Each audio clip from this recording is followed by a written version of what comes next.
अब बिला किसी तमहीद और ताखीर के मैं हजरत मौलाना अब्दुल रऊफ साहब कासमी से गुजारिश कर रहा हूं कि तारुफ के तमाम जुमले जहां जाके छोटे पड़ जाते हैं तब उस शख्सियत का नाम उभरता है जिनको सारा इलाका हजरत मौलाना अब्दुल रऊफ साहब कासमी के नाम से जानते हैं। आइए इस वक्त मैं उनसे गुजारिश कर रहा हूं कि हजरत माइक पर आए और अपने खिताबे नायाब से हम तमाम सामाईन को मुस्तफीज फरमाए।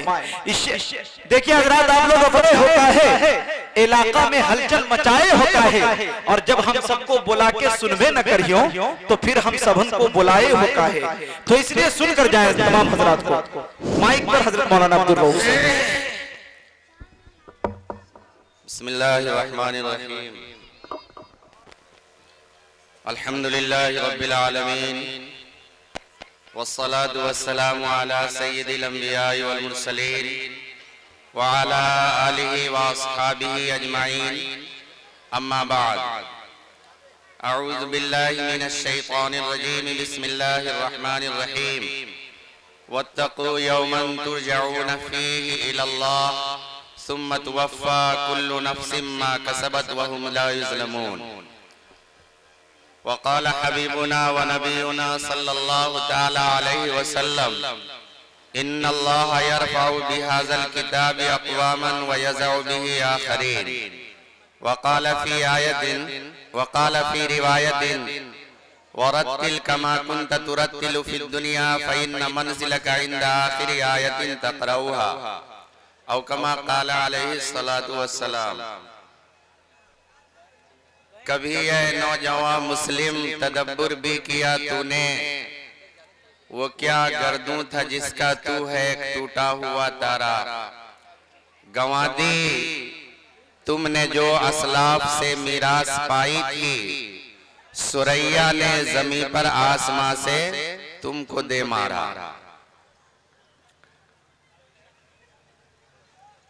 बुजुर्गाने मोहतरम, दीनी भाई और दोस्तों, बहुत देर से आप हजरात नज़्म में नस्र में बड़ी अच्छी अच्छी बातें सुन रहे थे और बड़ा अच्छा मजा भी ले रहे थे। खास तौर से शुअराए किराम की बातों पर तो आपको बड़ा मजा आया था और ऐसा लग रहा है कि अब अपनी शर्मिंदगी छुपाने के लिए जेब खाली हो गया, पैसा देते देते तो जाने का इरादा कर रहे हैं। रात का आखिरी पहर है।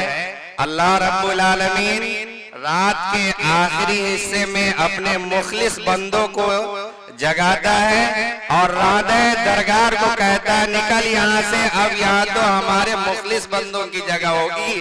तुम कल तक यहाँ घूमते थे, वहाँ टहलते थे, अब तक यहाँ कहाँ बैठा हुआ है। अब तो इस जलसे में दुआ की कबूलियत की घड़ी होगी ना। अब तो यहाँ कहाँ से, निकल यहाँ से, निकल यहाँ से, उठ यहाँ से, उठ यहाँ से। जाने वाले आदमी को ये सोचना चाहिए कहीं रात के आखिरी पहर में अल्लाह ताला अपने मुखलिस बंदों से हमको निकाल तो नहीं रहा है, भगा तो नहीं रहा है, हटा तो नहीं रहा है, मुझे अपने घर से धक्के देकर और दुआओं की कबूलियत के मौके से निकालकर सुलाने के लिए तो नहीं ले जा रहा है। इसलिए दोस्तों, बुजुर्गों और भाइयों और मेरे नौजवान साथियों, हमारे बड़े बुजुर्ग जो सदरे मोहतरम हैं, जिनके ज़ेरे सदारत आपका ये जलसा है और जिनके ज़ेरे सरपरस्ती आपका ये अनोखा इजलास है, अभी उनके नासिहाना कलेमात बाकी हैं और आपके बहुत अच्छे पसंद दिल पसंद शायर हजरात भी बाकी हैं। मैं तो बस थोड़ी देर के लिए आया हूँ। जलसे की तरतीब 2, 4, 5, 6 घंटे से चल रही है। हुस्ने तरतीब से काम अच्छा होता है। अभी कुछ देर पहले तकमीले कुरान करीम का मौका अनमोल आया और बड़ा सुनहरा मौका आया। हदीस शरीफ में आया है कुरान करीम के तकमील के बाद जो दुआ की जाती है अल्लाह उसको कबूल फरमाता है। आपने भी दुआ किया होगा, हम भी दुआ करेंगे, सब लोग दुआ करेंगे। कुरान करीम की तकमील हो, एक बच्चा हाफिज़े कुरान बने, अल्लाह रब्बुल आलमीन उसके उठाए हुए हाथ को राहेगा और बेकार नहीं करता है। अल्लाह उसकी दुआ को कबूल करता है। क्यों? इसलिए कि कुरान करीम इंसानियत का रूह है। कुरान करीम अल्लाह का कलाम है, अल्लाह रब्बुल आलमीन की बात है कुरान, अल्लाह का कानून है कुरान। अल्लाह पाक जो बोल रहा होता है वही कलाम, वही बात कुरान करीम। ये जो बच्चा आपके सामने कुरान मुकम्मल कर रहा था ना, और सुना नाज पढ़कर अल्लाह के सामने ये वादा किया ना कि मौलाए करीम आपने मेरे सीने को अपने कुरान के लिए चुना। ये आपका के गांव का होनहार सुपूत था, अनमोल बच्चा था। कुरान करीम के ताल्लुक से अल्लाह के नबी सल्लल्लाहु अलैहि वसल्लम की बेशुमार रिवायतें और बुजुर्गों के बहुत सारे वाक़यात और खुद कुरान करीम की बहुत सारी आयतें ऐसी हैं जो कुरान की आयत, कुरान की तरतीब, कुरान के नुज़ूल, कुरान के कवानीन, कुरान के ज़ाब्ते, कुरान के अल्लाह का कानून और किताब होने के लिए काफी है। लेकिन हमको समझना चाहिए, थोड़ा सोचना चाहिए, गौर करना चाहिए। मेरे भाइयों, कुरान करीम जो आदमी अपने सीने में बसाता है उसे हाफिज कुरान कहा जाता है। जो कौम अपने जिंदगी में बसाती है उसे आमिल कुरान कहा जाता है। जो इंसान इसकी तफसीर को अपने जिगर में रख लेता है उसे आलिम कुरान कहा जाता है, आलिम दीन कहा जाता है। और जो आदमी इसके हुरूफ को, नुकूश को, तरतीब को, तफसीर को, मानी को, सब कुछ को समेटे रहता है उसे हामिल कुरान कहा जाता है, आमिल कुरान और आलिम दीन कहा जाता है। क्यों? अल्लाह ताला की कितनी अनोखी किताब है कुरान, कितनी अनोखी। अल्लाह ने कितना अनमोल किताब आपको दिया और किस काम के लिए दिया। कुरान करीम में लिखा हुआ है, अल्लाह रब्बुल आलमीन ने कुरान करीम को जो उतारा, तो अभी मुफ्ती साहब को फरमा रहे थे कुरान करीम 23 साल जिंदगी में नाजिल किया गया। सबसे पहली आयत कुरान की कौन उतरी? इक़रा बिस्मि रब्बिक, सब लोग जानते हैं। कुरान करीम की सबसे आखिरी कौन आयत नाजिल हुई? कुरान में अल्लाह पाक ने जो सबसे पहली आयत उतारी वो है इक़रा बिस्मि रब्बिकल लज़ी खलक़। मौलाए करीम के नाम का इल्म करो, अपने पालनहार के नाम का इल्म करो, अपने पैदा करने वाले के नाम के साथ पढ़ो। इक़रा बिस्मि रब्बिकल लज़ी खलक़, ये कहा। इसके पढ़ने का फायदा क्या होगा? आज अगर एक किसान, एक काश्तकार अपने यहाँ खेती के जमाने में धान रोपने का काम करता है तो ये पहला मरहला है उसकी काश्तकारी का, उसके गल्ले आने का, अनाज का, जेब और पेट भरने का ये पहला मरहला था। अब 3-4 महीने के बाद आखिरी मरहला आएगा जिसको काट रहा होगा वो, उसके बाद वो मालदार होगा। और ऐसे ही कुरान करीम इंसानियत के लिए, शराफत के लिए, सदाकत के लिए, जहालत को खत्म करने के लिए, बिगड़ी दुनिया को अच्छा बनाने के लिए, इंसानों को राह रास्त पर लाने के लिए, अल्लाह रब्बुल आलमीन से अल्लाह के भटके हुए दूर बंदों को मिलाने के लिए, शरीयत से जोड़ने के लिए, जहन्नम की तरफ जाने वाले इंसानों को जन्नत की राह दिखाने के लिए अल्लाह रब्बुल आलमीन ने जो सबसे पहला कानून उतारा, सबसे पहली आयत उतारी और सबसे पहला ऐलान किया वो था इक़रा बिस्मि रब्बिकल लज़ी खलक़। पढ़िए, ये बच्चा पढ़ा आपके सामने, इक़रा बिस्मि रब्बिकल लज़ी खलक़। ये वही तो था जो सैयदना हज़रत जिब्रील अलैहिस्सलातु वस्सलाम गारे हिरा में आक़ाए मदनी जनाब रसूलुल्लाह सल्लल्लाहु अलैहि वसल्लम को पढ़ाने तशरीफ लाए थे। अल्लाह के नबी ने कहा था मैं पढ़ना लिखना तो जानता नहीं हूँ। बहुत मशहूर किस्सा है, हज़रत जिब्रील ने जोर से दबाया, छोड़ा, दबाया, छोड़ा, दबाया, छोड़ा और फिर कहा इक़रा बिस्मि रब्बिकल लज़ी खलक़। ये तो पहली आयत है, इसका रिजल्ट क्या आएगा? आखिरी आयत इसकी क्या थी? अल्लाह रब्बुल आलमीन ने आखिरी आयत में कुरान करीम की उतारी है। कौन है वो? वत्तकू यौमन तुरजाऊन फीही इलल्लाह। ये कुरान की आखिरी आयत है। इसके बाद कुरान करीम की न कोई आयत उतरी, न कोई हर्फ उतरा, न कोई सूरत उतरी और न कोई वही की शक्ल में कुरान करीम की कोई भी सूरत आई थी, कभी नहीं। ये आखिरी आयत है जो अल्लाह के नबी सल्लल्लाहु अलैहि वसल्लम पर उतारी गई। आपके विसाल से 80 घंटा पहले सैयदना हजरत जिब्रील अलैहिस्सलातु वस्सलाम तशरीफ लाए और मोहम्मदुर रसूलुल्लाह सल्लल्लाहु अलैहि वसल्लम को यह आयत पढ़कर सुनाया, वत्तकू यौमन तुरजाऊन फीही इलल्लाह। अल्लाह ताला पहली आयत में हुक्म कर रहा है पढ़ने का और आखिरी आयत में अल्लाह हुक्म कर रहा है डरने का। पढ़ो और फिर डरो, पढ़ो और फिर डरो। क्या पढ़ो और किससे डरो? मुझको ये बताइए, पढ़ता कौन है, डरता कौन है? आज तक आपने किसी मुर्दे को पढ़ते हुए सुना? नहीं सुना होगा। हाँ, ये तो सुना होगा कि मुर्दे को सामने रखकर कोई दूसरा अल्लाह अकबर पढ़ता है, ये तो सुना होगा। आज तक आपने किसी मुर्दे को डरते हुए सुना? नहीं सुना होगा, कोई नहीं सुना होगा। अगर किसी के जिस्म से उसकी रूह निकल जाए, कीड़े खा रहे हो, शेर खा रहा हो, चीता खा रहा हो, गंदगी में पड़ो, किनारे पड़ो, सड़ रहा हो, गल रहा हो, चिड़िया नोच नोच कर बुट्टियां बना बना कर खा रही हो, उसको कुछ पता नहीं होता। दरिंदे आए, चौपाए आए, कुछ भी आए, उसको पता नहीं चलता। क्यों? इसलिए कि वो जिंदा नहीं है। पढ़ता कौन है? जो जिंदा हो। डरता कौन है? जो जिंदा हो। अल्लाह पाक ने डरने का भी हुक्म दिया है जिंदे को और पढ़ने का भी हुक्म दिया है जिंदे को। फैसला आपको ये करना है कि आप जिंदा है कि मुर्दा है। हम में से हर आदमी को यह फैसला करना है।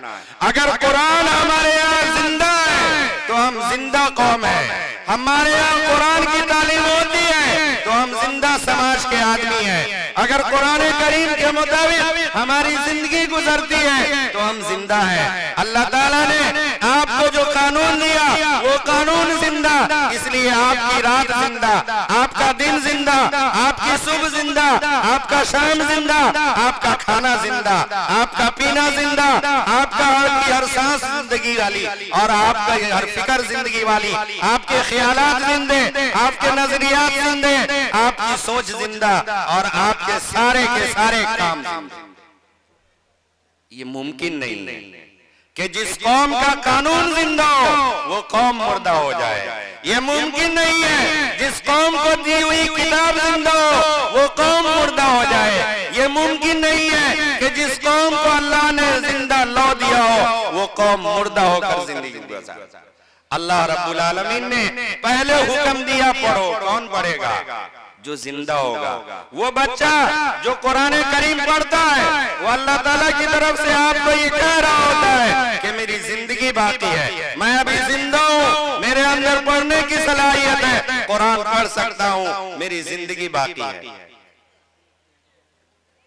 आप में कितने लोग ऐसे हैं जिन्होंने ये सोचा होगा कि मैं भी कुरान पढ़कर अपनी जिंदगी को जगाऊं, अपने अंदर जिंदगी पैदा करूं, अपने फिक्र में जिंदगी पैदा करूं, अपनी सोच में जिंदगी पैदा करूं, अपनी तिजारत को जिंदा बनाऊं, अपनी सियासत को जिंदा बनाऊं, अपनी क़यादत को जिंदा बनाऊं। ये कौन इंसान होगा? मेरे दीनी भाइयों, मेरे बुजुर्गों और मेरे दोस्तों, अल्लाह रब्बुल आलमीन ने मत डरने का हुक्म भी जिंदा इंसान को दिया है। आप मर गए तो डरने की जरूरत नहीं है, और अगर जिंदा है तो डरने की जरूरत है। लेकिन किससे?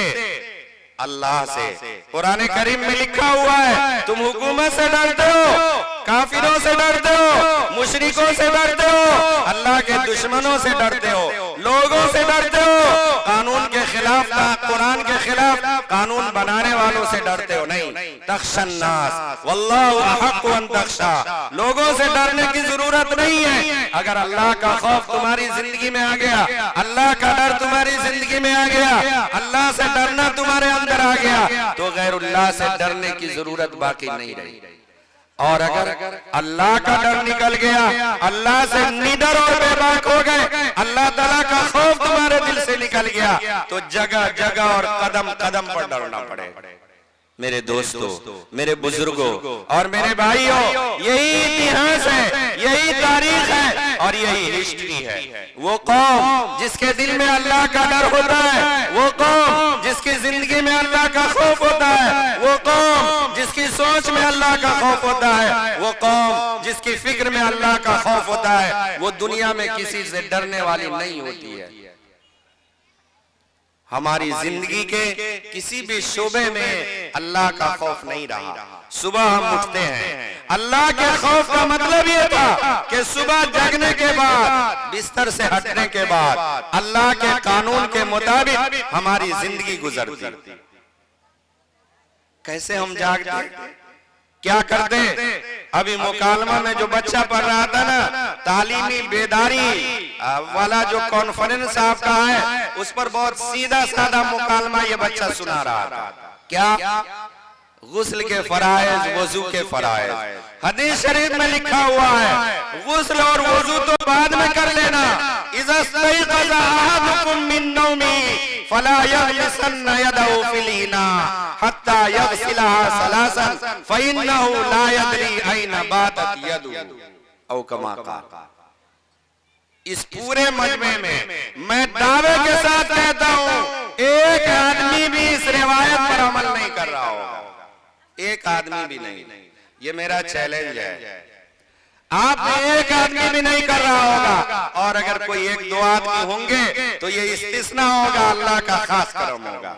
बताइए, कोई है आप में ऐसा जो सुबह जागने के बाद सबसे पहले अपना हाथ धोता हो? सबसे पहले है कोई ऐसा? कोई ऐसा नहीं। अगर बहुत पहले कोई जग करके कोई काम करता है तो सबसे पहले जाता है इस्तिंजा करने, तेज इस्तिंजा लगा हुआ हो। तो अल्लाह के नबी सल्लल्लाहु अलैहि वसल्लम फरमाते हैं, इज़ा इस्तयक़ज़ अहदुकुम मिन मनामी व फी रिवायतिन मिन नौमी, जब तुम में का कोई आदमी सोकर जगे तो सबसे पहले अपना हाथ धोए, हाथ गट्टों तक, यहाँ तक कलाई तक हाथ धोए। कै मर्तबा? हत्ता यग़सिला सलासन, किसी पानी वाले बर्तन में हाथ डाले इससे पहले उसको 3 मर्तबा धोए, तब हाथ डाले। 3 मर्तबा दाएं हाथ को धोइए, 3 मर्तबा बाएं हाथ को धोइए, और फिर उसके बाद तब किसी बर्तन में आप हाथ डालिए। कभी आज तक आपने अल्लाह के नबी सल्लल्लाहु अलैहि वसल्लम की इस रिवायत पर अमल किया अपनी जिंदगी में? शुरू से लेकर अब तक, जवानी में, बुढ़ापे में, बचपने में, पढ़ने के जमाने में, या आप कभी अगर नहीं किया है तो कल से कर लीजिएगा।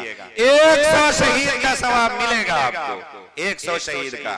अल्लाह के नबी कहते हैं, जब सोकर जगो, सब सोता है और सब के लिए है, ये सिर्फ अंबिया अलैहिमुस्सलातु वस्सलाम के लिए ये कानून नहीं था। अंबिया अलैहिमुस्सलातु वस्सलाम के अलावा तमाम लोगों के लिए, बड़ा हो तब भी, छोटा हो तब भी, आलिम हो तब भी, गैर आलिम हो तो भी, जो भी हो, जैसा भी हो, हर एक के लिए अल्लाह के नबी सल्लल्लाहु अलैहि वसल्लम की रिवायत है कि जब तुम में का कोई आदमी सोकर जगे तो 3 मर्तबा हाथ धोए और फिर उसके बाद तब किसी बर्तन में हाथ डाले। क्यों ऐसा करे? फ़इन्नहु ला यदरी ऐना बातत यदुहु, उसको पता नहीं है सोने के हालत में, नींद की हालत में उसके हाथ ने पूरे जिस्म पर कहां चक्कर लगाया है, कहां हाथ पड़ा है, कहां उंगलियां पड़ी है।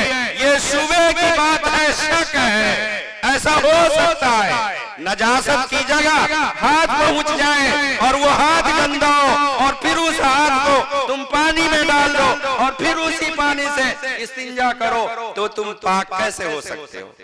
अगर 1 लोटा पानी है उसमें डाल दिया, इस्तिंजा भी किया, उसी से वजू भी किया, इस्तिंजा के बचे हुए पानी से वजू तो कर ही सकते हैं। 1 लोटे पानी में पहले हाथ डाला और फिर उसके बाद इस्तिंजा किया और फिर उसके बाद उससे वजू कर लिया, और पहले हाथ नहीं डाला था तो बाज खोखा कहेंगे कि वजू नहीं हुई।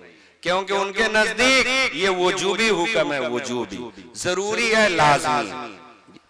मेरे दोस्तों, मेरे बुजुर्गों और मेरे नौजवान भाइयों, जो जा रहे थे उसको खूब ठीक से सुनना चाहिए। अल्लाह के नबी सल्लल्लाहु अलैहि वसल्लम क्या कहते हैं? शक है, हो सकता है गंदगी लग गई होगी उंगली पर, तो उसको धो लो, और आप डायरेक्ट जहन्नम में जाने का रास्ता अपनाए हुए हो। वो नौजवानों जो जींस पैंट पहन कर चलते हो, आप बोलोगे यार कैसे?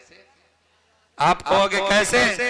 जींस पैंट पहनने वाले जो लोग हैं ना, माफ कर दीजिएगा मुझे, मैं उनसे बड़े ही अदब के साथ और मुसलमान होने की हैसियत से कहता हूं कि उस पर यह जरूरी है कि वो इसका ख्याल रखे। क्या मेडिकल साइंस कहती है, जिस आदमी का मसाना हमेशा टना टना रहेगा ना, कसा कसा रहेगा ना, पेशाब की नाली उसकी तंग हो जाएगी, रगें तंग पड़ जाएगी, और फिर पेशाब का कतरा साफ साफ ना होगा।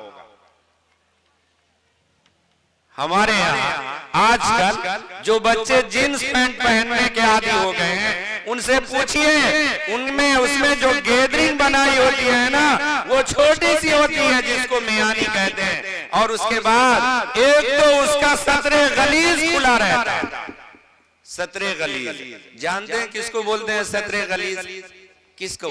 जिसको कभी न खोलना चाहिए बगैर शदीद जरूरत के। ये नाफ से लेकर ढोरी तक का हिस्सा, यहाँ तक का, नाफ से लेकर ढोरी से लेकर घुटने तक का हिस्सा, घुटना, ठेहुना जिसको बोलते हैं, ठेहुना, ठेहुना के नीचे से लेकर नाप के ऊपर तक किसी भी हाल में न खोलना चाहिए सिवाय शदीद जरूरत के, जैसे इस्तिंजा और दूसरी जरूरत।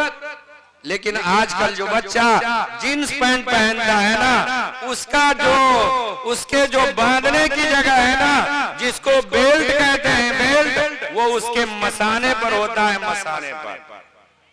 और माफ कर दीजिएगा, मैंने देखा है बहुत सारे बच्चों को कि पीछे से उस आदमी का इतना हिस्सा खुला होता है जिसको एक इंसान देखना गवारा ना करे, और आगे से भी मसाने पर रहता है, तो आगे और पीछे दोनों से तकरीबन 4-4, 5-5 इंच सतरे गलीज खुला होता है, जो हराम है, नाजायज है, किसी भी सूरत में नहीं खोल सकते।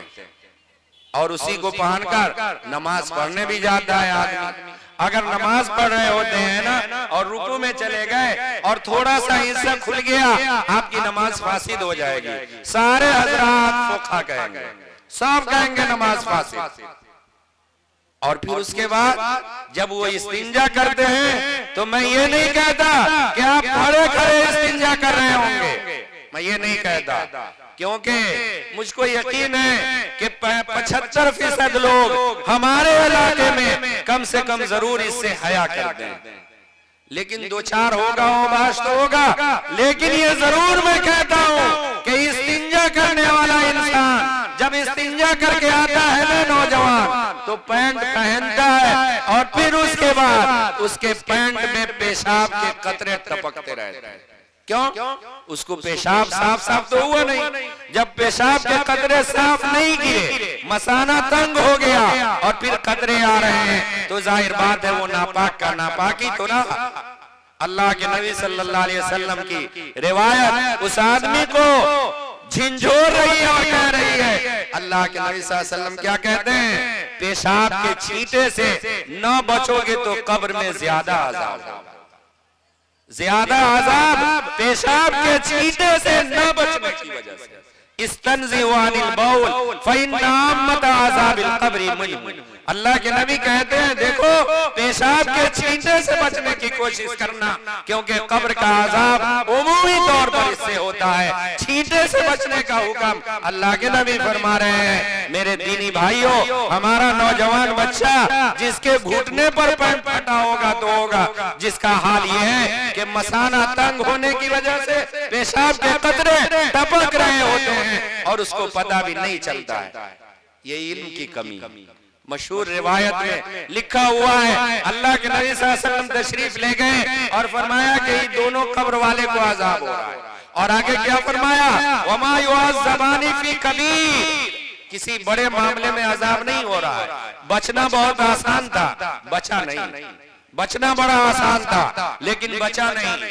एक के बारे में फरमाया कि चुगलखोर था, अम्मा हाजा फकाना यमशी बिन नमीमती। एक के बारे में फरमाया कि ये चुगलखोर था, चुगली किया करता था, यहाँ की बात वहाँ और वहाँ की बात वहाँ और वहाँ की बात वहाँ और वहाँ की बात वहाँ लगाया करता था। और दूसरे के बारे में क्या फरमाया कि ये जो है ना दूसरा, ला यस्ततिरु मिन बौलिही ला यस्तंज़िउ मिन बौलिही ला यस्तंज़िउ मिनल बौल औ कमा क़ाल। आपने फरमाया एक दूसरा जो है ना पेशाब के छींटे से नहीं बचता था, पेशाब का छींटा जहां करता था वहीं खड़ा रहता था। बहुत सारे हजरात कहते हैं, बहुत सारे मुफस्सिर मुहद्दिसीन ने क्या कहा कि खड़े होकर पेशाब करता था और उस नौजवान के कपड़े और बदन पर पेशाब के छींटे उड़ उड़ कर पड़ते रहते थे। अफसोस मेरे दीनी भाइयों, जिस उम्मती का नबी अपनी उम्मती के लिए ऐसा कानून बनाया हो, बताया हो, अल्लाह की तरफ से समझाया हो, वो कौम इतनी मुर्दा कि उसको तो पेशाब करने की तमीज नहीं। कब होता है ये? मैंने आपसे अभी कहा ना, सीखता कौन है? जो जिंदा हो। मरने के करीब जब आदमी आता है तब रिश्तेदारों में कहा जाता है कि अब उसको पेशाब और पाखाने की भी तमीज नहीं रही, जिंदगी का कोई ठिकाना नहीं रहा, न मालूम कौन सी सांस आखिरी होगी। पेशाब करता है तो भी बिस्तर पर और लेटरिन करता है तो भी बिस्तर पर। अब तो पेशाब के लिए भी उठा नहीं जाता। कब कहा जाता? जब मरने वाला हो जाए। ऐसे ही आज का नौजवान जिसको अपने पेशाब की तमीज नहीं रही और पेशाब के खतरे से बचने का ख्याल नहीं रहा, उसको भी यह सोचना चाहिए कि शायद हम ईमान की जिंदगी से मरने वाले हैं, इनाम इस्लाम की रूह हमसे निकलने वाली है। और नहीं तो उठ के बेदार होना चाहिए, अपना लिबास बदलना चाहिए, अपने हालात बदलने चाहिए। आप इसको छोटी बात ना समझें। अल्लाह के नबी सल्लल्लाहु अलैहि वसल्लम की ये रिवायत हर इंसान के लिए है। मुसलमान इस पर अमल करता है। मर्दों के लिए भी है, औरतों के लिए भी है, बूढ़ों के लिए भी है, जवानों के लिए भी है, अमीरों के लिए भी है, गरीबों के लिए भी है, हाकिमों के लिए भी है, महकूमों के लिए भी है, हिंदुस्तानियों के लिए भी है, पाकिस्तानियों के लिए भी है, इंडोनेशियाई के लिए भी है, नेपाली के लिए भी है, हर खित्ते और कबीले के लोगों के लिए है। किसी इलाके का रहने वाला हो, किसी खानदान में जन्म पाने वाला हो, अल्लाह के नबी सल्लल्लाहु अलैहि वसल्लम की रिवायत हर इंसान को कह रहे हैं क्या, वत्तकू यौमन तुरजऊन फी इलल्लाह। सीखो पेशाब कैसे किया जाता है। अगर तुम ये सीखोगे ना तो डरोगे उस दिन से जिस दिन अल्लाह के यहाँ लौट कर तुम्हें अपने किए का हिसाब देना है और बदला भी पाना है। अल्लाह के नबी सल्लल्लाहु अलैहि वसल्लम ने ये दोनों आयतें अल्लाह की तरफ से लाकर आपको दिया। पहले में कहा पेशाब करने का ढंग सीखो और आखिर वाले में इसका बदला सिखाया कि अगर तुम इससे बचोगे ना तो ऐसा होगा। अल्लाह के नबी सल्लल्लाहु अलैहि वसल्लम ने कहा नमाज पढ़ो, ज़कात दो, हज करो, सारे के सारे मसाइल और कवानीन पहले उतारे और फिर उसके बाद अल्लाह के नबी सल्लल्लाहु अलैहि वसल्लम ने इसका मिलने वाला जो बदला था वो आपको समझाया। लेकिन अफसोस हमें सोचना चाहिए, समझना चाहिए और गौर करना चाहिए कि जब अल्लाह रब्बुल आलमीन ने हमें वो किताब दी जो आज तक जिंदा, कल भी जिंदा, कल भी रहेगी जिंदा, तो फिर हमको किसने मुर्दा किया? हजरत मौलाना कारी मोहम्मद तैयब साहब रहमतुल्लाह अलैह फरमाया करते थे, जिस कौम से कुरान निकल जाए वो कौम मुर्दा हो गई और उसको दफना देने वालों का एहसान है। जी एहसान है उसका। अगर हमारा बड़ा चहेता बेटा हो, बड़ी चहेती बीवी हो, बड़ा मोहतरम बाप हो और बड़ा मोहतरम भाई हो और उसकी रूह उसके जिस्म से निकल जाए तो क्या होगा? आपको मालूम हो जाए कि हमारा छोटा सा लड़का, बड़ा सा लड़का, उसके जिस्म से उसकी रूह निकल जाए तो आप क्या करेंगे? सब जानता है। आखिरी मरहला क्या होगा? सबको चुप चुपा करके कहेंगे भाई कफन दफन का इंतजाम कीजिए। बीवी होगी तब भी, और बेटा होगा तब भी, और बाप होगा तब भी, और दादा होंगे तब भी, कोई भी रिश्तेदार हो तो यही कहेंगे ना। क्यों कहेंगे? इसलिए कि उसकी रूह निकल गई। खैर खाई यही है कि उसको मिट्टी में दफना दिया जाए। अल्लाह ताला कुरान करीम में यही कहता है, जिस कौम से कुरान निकल जाए, जिस कौम से कुरान की तालीम निकल जाए, उस कौम को दुनिया में अगर रहना है तो अपने लिए पस्ती का सामान तय कर लेना चाहिए। कुरान करीम में अल्लाह पाक ने कौम का तज़किरा फरमाया है जो हमसे पहले दुनिया में आई, यानी मोहम्मदुर रसूलुल्लाह सल्लल्लाहु अलैहि वसल्लम से पहले उसी कौम को अल्लाह ताला ने भेजा था। एक दो नहीं, तकरीबन 12,000 अंबिया तशरीफ लाए उनको सुधारने के लिए, समझाने के लिए और राह रास्त दिखाने के लिए। कुरान कहता है कि उससे पहले उससे अच्छी कौम दुनिया में नहीं आई। वान्नी फज़्ज़लतुकुम अलल आलमीन। अल्लाह ताला यहूदियों के बारे में यह कह रहा है कि मैंने इससे पहले इतनी अच्छी कौम, अफजल कौम, जिस पर अपने इनामात किए, अपनी नेमतें उतारी, मन और सलवा उतारा, जैसा मांगा वैसा दिया। किसी से कहा कि मुझे दस्तरखान उतरवा दो, हजरत ईसा अलैहिस्सलाम ने मौलाए करीम से दुआ करके दस्तरखान वहां उतरवा दिया। किसी ने कहा कि हम यहीं अंधेरे में रहेंगे, अल्लाह ताला ने लाइट लगा दिया। जो जो फरमाइशें की अल्लाह ताला ने सबको पूरी कर दी। लेकिन जब उस कौम ने अल्लाह के कानून को छोड़ा ना, अल्लाह की आयतों से मुंह मोड़ा ना, अल्लाह के उसूल को पसे पुष्ट डाला ना, अपनी जूती की ठोकरों से और अपने पांव के नोकियों से कुरान करीम के अलावा उस कौम को जो किताब दी गई थी उसके कानून को रौंद दिया ना, अल्लाह ताला ने कहा कि अब तुमको जलील होकर जीना। ज़ुरिबत अलैहिमुज़्ज़िल्लतु वल्मस्कनतु वबाउ बिग़ज़बिन मिनल्लाह ज़ालिका बिअन्नहुम कानू यकफुरून बिआयातिल्लाह व यक़्तुलून अन्नबिय्यीन बिग़ैरि हक़ ज़ालिका बिमा असव व कानू यातदून।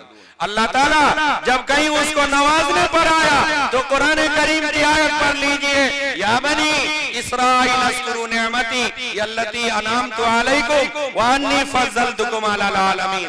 बनी इस्राईल, बनी इस्राईल, बनी इस्राईल, इस्राईल की औलाद, याकूब अलैहिस्सलाम की औलाद से कहा जा रहा है। तुम 12 गुरों में थे ना, सबसे कहा जा रहा है। अल्लाह कहता है कि मैंने तुम पर जितने इनामात किए हैं ना, कैसे बचाया दुश्मनों से, कैसे बचाया फिरौन से, और कैसे बचाया दरियाए नील से, और कैसे बचाया दूसरे हलाक कर देने वाले सामान से, जरा उसको याद करना।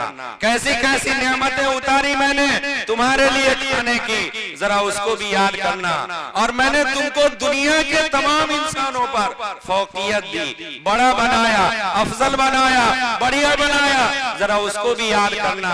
अल्लाह ताला एक तरफ ये कह रहा है, लेकिन जब उस कौम ने अल्लाह रब्बुल आलमीन के कानून से मुंह मोड़ लिया, तब अल्लाह ताला ये भी कह रहा है, ज़ुरिबत अलैहिमुज़्ज़िल्लतु वल्मस्कनतु वबाउ बिग़ज़बिन मिनल्लाह। ये उसका मुक़द्दर बन गई, ये उसकी तकदीर बन गई, ये उसकी किस्मत बन गई जब उसने अल्लाह ताला के कानून से मुंह मोड़ लिया, अल्लाह की आयतों को पसे पुष्ट डाल दिया, अपनी जिंदगी से हटा दिया, अपने सुबह शाम से हटाया, तिजारत और सियासत से हटा दिया। अल्लाह ताला कह रहा है कि ये जलील होकर कौम जिंदगी गुजारेगी। और क्या बात बताई उसकी?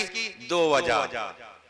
ज़ालिका बिअन्नहुम कानू यकफुरून बिआयातिल्लाह। ये जिल्लत, ये पस्ती, ये खारी, ये रुसवाई और ये घुटन और ये जमीन की तंगी और ये परेशानी, ये कुल्फतें, ये दुश्वारी सिर्फ इसलिए तो पेश आई कि इसने अल्लाह ताला की आयतों का इनकार कर दिया, अल्लाह के कानून के खिलाफ जिंदगी गुजारा। अल्लाह ने जो उसूल बताए थे उससे इनहिराफ होकर अपने मामले को तय करना शुरू कर दिया, अल्लाह के कानून को छोड़ना शुरू कर दिया।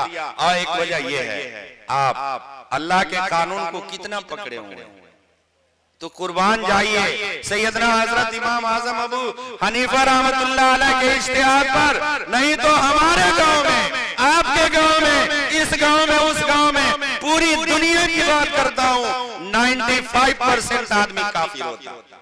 अगर सैयदना हजरत इमाम आजम अबू हनीफा रहमतुल्लाह अलैह का इज्तिहाद न होता तो 95%, 95% मुसलमान आज काफिर होते, उसका निकाह टूटता, उसकी औलाद हरामी होती, उसकी नस्ल गलत होती।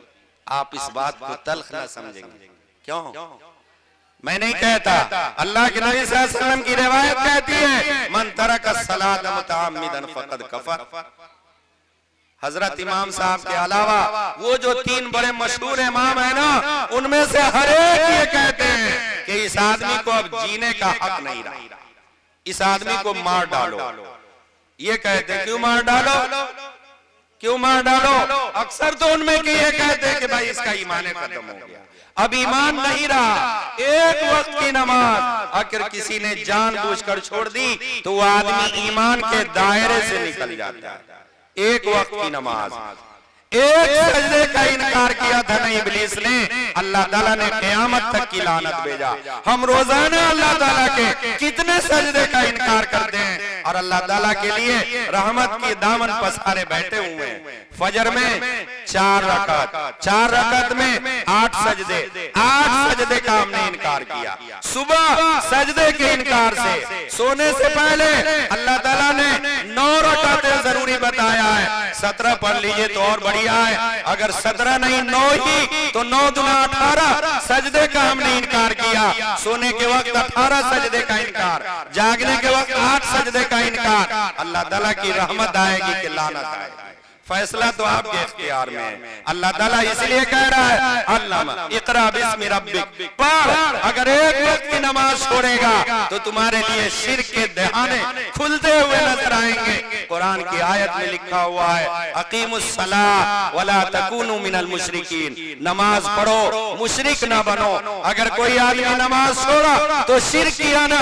अगर ये आयत पढ़े हुए होते थोड़ा भी तो हया होती, थोड़ा भी तो डर होता, थोड़ा भी तो ख्याल होता, अल्लाह से कुछ तो शर्माते।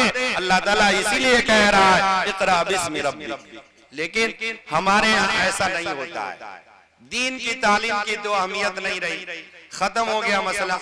जबकि दीन की बातों को कमजोर समझना ये आदमी को इस्लाम से दूर कर देता है। और अगर किसी ने सुन्नत को कमजोर समझा तब तो अल्लाह ही खैर करे उस आदमी का। हम ऐसा नहीं करते हैं। हम क्या करते हैं, हमारे बच्चे पढ़ेंगे, यहाँ स्कूल है नहीं स्कूल, एक तो बेचारे मास्टर साहब का स्कूल है, गनीमत है किसी दर्जे में कि उन्होंने अपने यहाँ इस्लामी तर्ज, इस्लामी रविश रखा है। लेकिन बहुत सारे इंग्लिश मीडियम के स्कूल जो है ना, स्कूल जिसमें हमारे बच्चे जाते हैं और मैं पैसा देता हूँ, एडमिशन कराता हूँ, फीस देता हूँ, गोया यहूदियत पैसे देकर खरीदी जाती है, नसरानियत पैसे देकर खरीदी जाती है, मजूसियत पैसे देकर खरीदी जा सकती है। तहजीब यहूदी वाली, तहजीब नसरानी वाली, कल्चर यहूदी वाला, कल्चर नसरानी वाला। और हम फिर अगर अल्लाह ताला ने जुमा की भी नमाज पढ़ने की तौफीक दिया हो तो उसमें दुआ करते हैं, 5 वक्त नमाज की तौफीक हो तो उसमें भी, और जुमा की नमाज पढ़ते हैं तो उसमें भी क्या दुआ करते हैं, इहदिनस सिरातल मुस्तकीम सिरातल लज़ीना अनअमता अलैहिम गैरिल मग़ज़ूबी अलैहिम वलज़्ज़ालिन। मौलाए करीम यहूद और नसारा की तहजीब से बचा कर रखिएगा। ऐ अल्लाह जिस पर आपका गजब उतरा उससे बचा के रखिएगा। ऐ अल्लाह जो आपके रास्ते से दूर चले गए, भटक गए, राह रास्त को भुला दिया, उससे बचा के रखिएगा। किस पर गजब उतरा? कुरान की आयत में लिखा हुआ है जिसने अल्लाह के कानून से मुंह मोड़ लिया उस पर अल्लाह का गजब बाला है, गजब उतरा। क्या उतरा था? अल्लाह ताला ने किसी को सूगर, किसी को बंदर बना दिया। वजअल मिनहुमुल क़िरदत वल ख़नाज़ीर। अल्लाह के नबी सल्लल्लाहु अलैहि वसल्लम की दुआएं काम आ रही है हम लोगों को, इसलिए हम लोगों का चेहरा नहीं बदल रहा है, दिल तो बदला हुआ है, ये चेहरा नहीं बदल रहा है। नहीं तो अल्लाह के नबी से अगर ये नहीं कहा गया होता, अल्लाह के नबी अगर ये नहीं फरमाते रुफिया उम्मती अल खस्फ वल मस्ख, मेरी उम्मत से अल्लाह ताला ने चेहरा बदलने का और जमीन में अचानक धंसा देने का अजाब उठा लिया है। तो आज के हालात हमारे ऐसे हैं, इनफरादियत में भी, इज्तिमाइयत में भी, सियासत में भी, तिजारत में भी और जिंदगी के हर शोबे में इतने बुरे और बदतर हालात पैदा कर लिए हमने कि जमीन फट जाती, हम धंस जाते और मर जाते तो ये अल्लाह ताला की तरफ से कम अज़ाब था।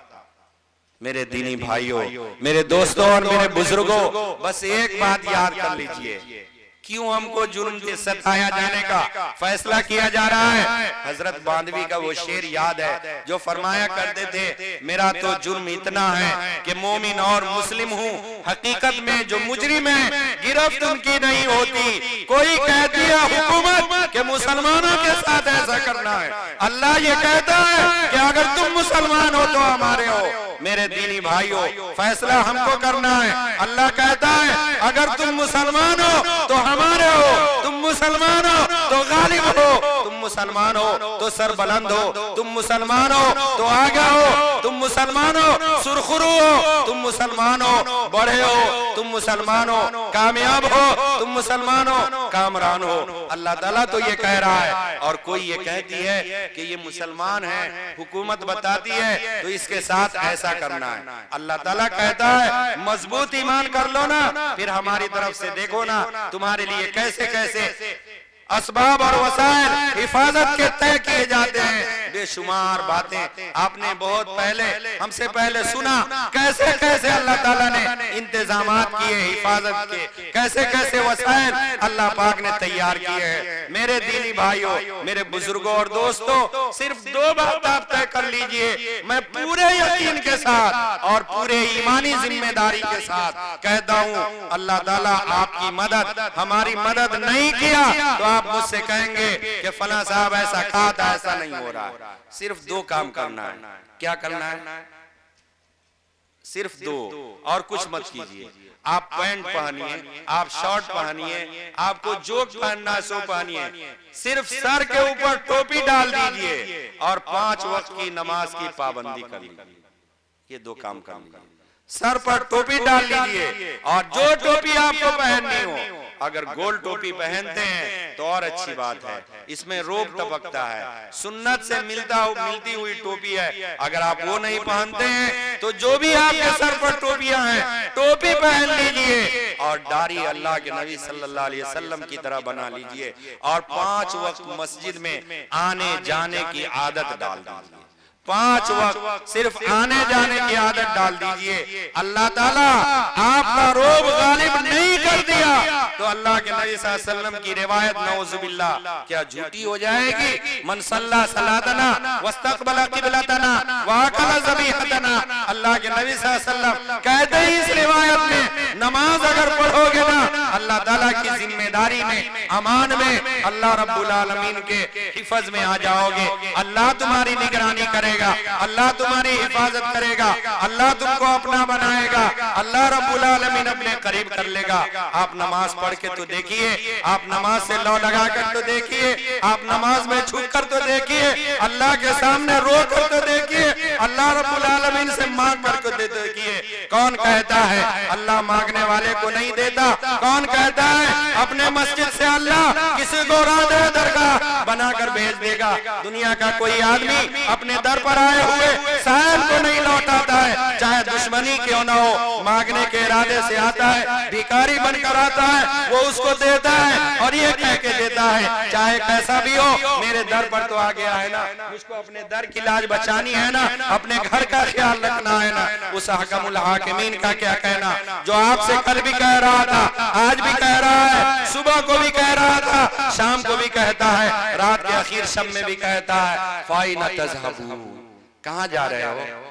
अल्लाह ताला कहता है फाइना तज़हबून। जैसे आप घर से अचानक निकलेंगे तो माँ आपसे पूछेगी बेटा किधर जा रहे हो, कहाँ का इरादा है, कब आओगे? बीवी कहेगी किधर जा रहे हैं, कब आइएगा, किस वक्त आइएगा?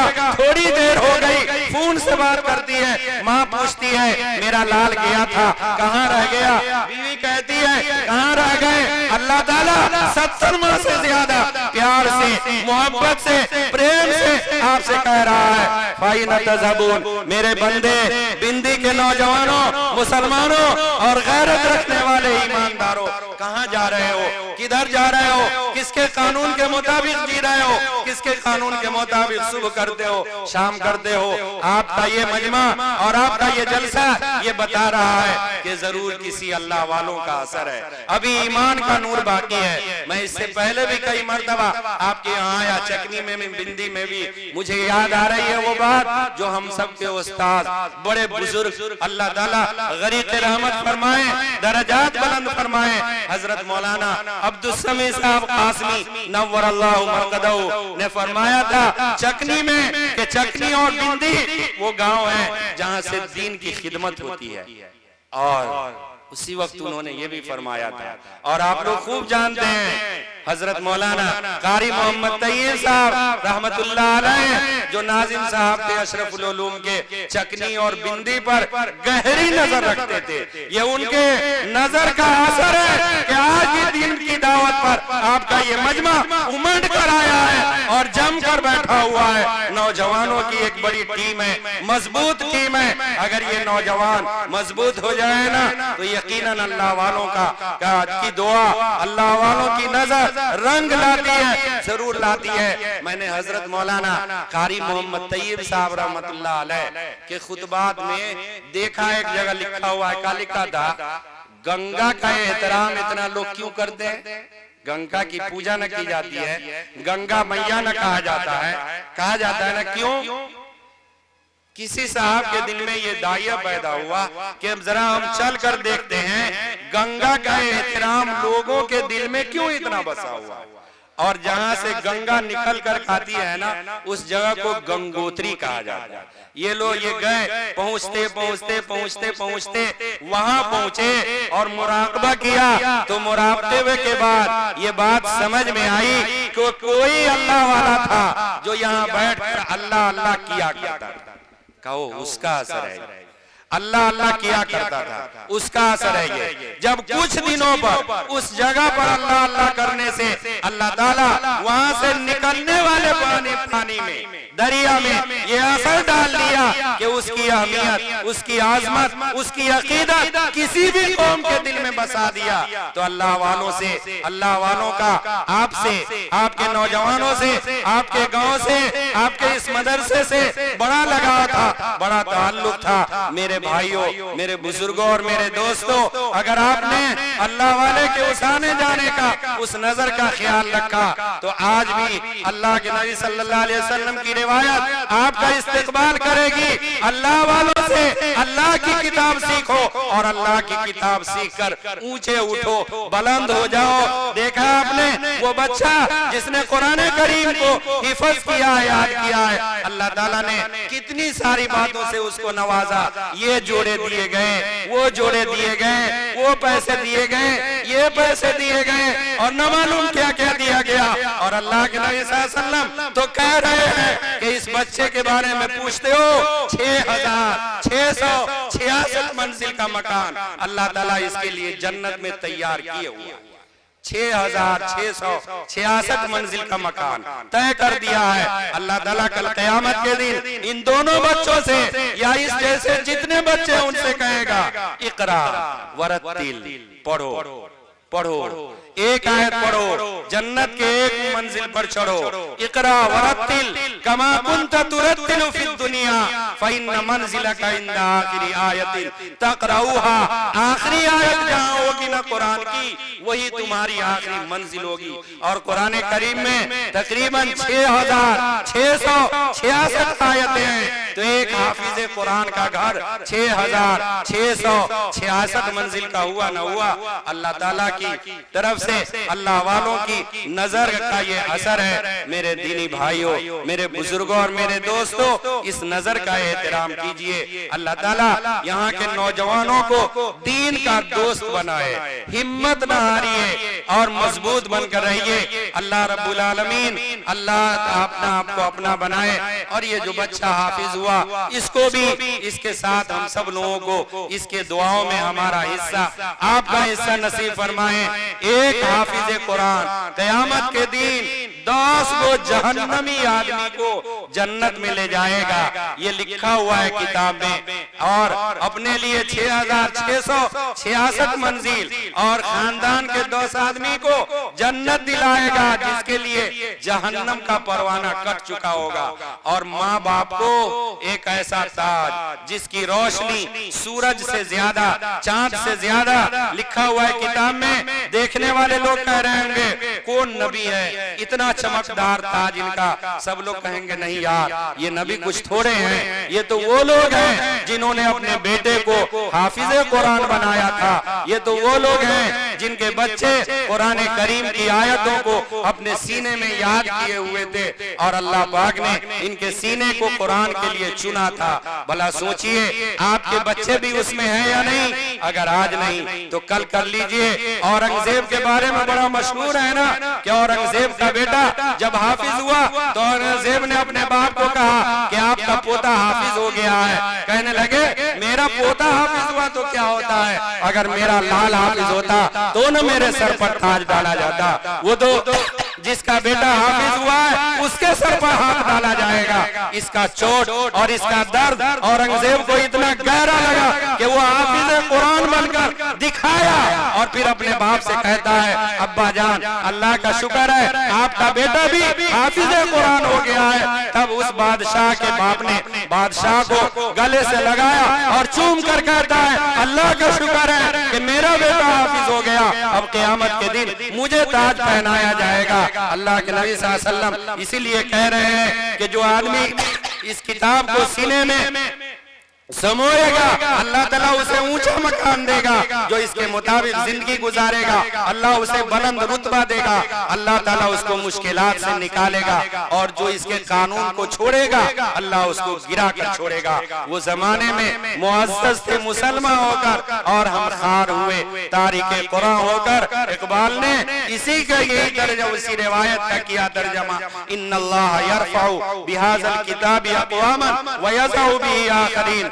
मेरे दीनी भाइयों, बुजुर्गों और दोस्तों, कुरान के इक़रा बिस्मि रब्बिक की सदा को नहीं भूलिए, एक एक हर्फ सीखिए, एक एक बात सीखिए। कोई तो वजह है कि एक आदमी अगर फजर की नमाज के बाद दीन का एक मसाला मालूम करता है तो 100 रकात नफल पढ़ने से बेहतर है। 100 रकात नफल नमाज पढ़ेगा उससे बेहतर यह है कि एक दीन की बात मालूम कर ले। आप रोजाना अलिफ कल बा फिर ता फिर सा याद कर लीजिए, कुरान को सही सही पढ़ने का सीखिए। ये अल्लाह का कानून है, अल्लाह की किताब है। अगर आपने अलिफ लाम मीम सिर्फ पढ़ लिया और सही सही पढ़ा तो अलिफ लाम मीम कहने पर अल्लाह ताला 30 नेकी देगा, 30 नेकी देगा। 30 अलिफ पर 10 और लाम पर 10 और 20 पर मीम पर 10, ये 30 नेकियां हो गई। अब भला पूरा कुरान एक पाव एक सफा पढ़े रोजाना तो न मालूम कितनी नेकियों से